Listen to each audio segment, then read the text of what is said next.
ეპილეფსია საერთოდ აქვს ესეთი პერიოდი, რომელსაც ჩვენ პროდრომალურ პერიოდს ვეძახით. პროდრომალური პერიოდი რა არის?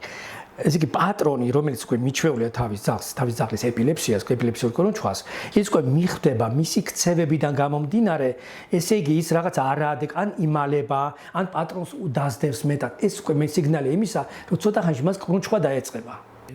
მე უკვე იწყება კრუნჩხვა თვითონ კრუნჩხვა როგორიც არის კრუნჩხვა ეს კრუნჩხვა ცოტა აუტანელია საერთოდ სანახავად ან ესე იგი სალივაცია დურში მოსდის ფეხების ესეთ იმას გარბის ვითომ უნებლიე შარდვა უნებლიე დეფეკაცია და შემდგომში არის ესეთი სტადია ეს იგი სტადია დროებითი სიბრმავე ქვია ამას აი უწამოდგება ეპილეფსიის მერე უაზროდ კედელს მიედგმება ესე და ვითომ ვერ ხედავს თითქოს დაბრმავდა ეს დროებითია და ამ დროს რა შეიძლება გავმივეყო?